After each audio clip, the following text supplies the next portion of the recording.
Absalom, the third son of King David by his wife Maachah. Like other tragic figures in the Bible, he tried to take what was not his.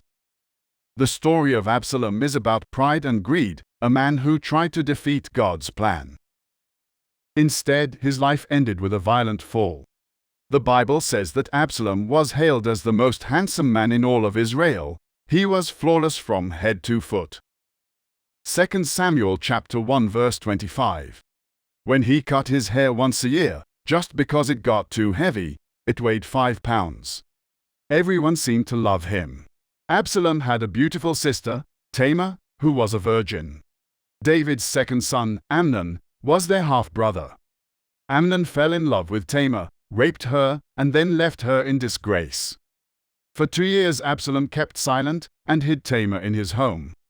He expected his father David to punish Amnon for what he had done.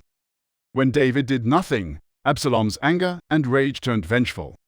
One day Absalom invited all the king's sons to sheep shearing. While Amnon was feasting, Absalom ordered his soldiers to kill him.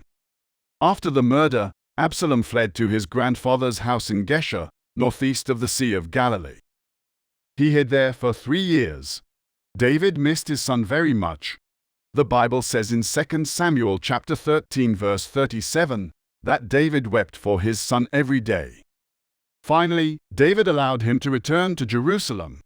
Little by little, Absalom began to undermine King David, usurping his power and speaking against him to the people. Pretending to fulfill his promise, Absalom went to Hebron and began to gather an army. He sent messengers throughout the land to proclaim his kingship. When King David learned of the rebellion, he fled Jerusalem with his followers. Meanwhile, Absalom sought counsel from his advisors, the best way to defeat his father.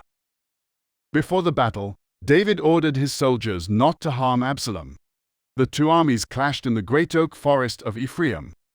20,000 men fell that day. David's army won. When Absalom rode his mule under a tree, his hair got caught in the branches. The mule ran away, leaving Absalom hanging helplessly in the air. Joab, one of David's chiefs, took 3 spears and thrust them into Absalom's heart. Then 10 armor-bearers of Joab surrounded Absalom and killed him.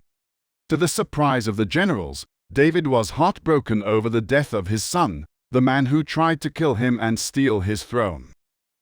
He loved Absalom very much. David's grief showed the depth of a father's love for the loss of his son, as well as remorse for his own personal failures that caused many family and national tragedies. These episodes raise troubling questions. Did Absalom kill Amnon because David did not punish him? The Bible does not give exact answers, but when David was an old man, his son Adonijah rebelled like Absalom. Solomon ordered Adonijah to be killed and executed other traitors to ensure his rule. The name Absalom means father of peace, but this father did not live up to his name. He had 1 daughter and 3 sons, all of whom died young. 2 Samuel chapter 1 verse 27 and 2 Samuel chapter 18 verse 18. Absalom imitated his father's weaknesses instead of his strengths. He let selfishness rule him instead of God's law. When he tried to resist God's plan and overthrow the rightful king, he was met with destruction. If you enjoyed this video, please like, subscribe and turn on the notification bell. Thanks for watching.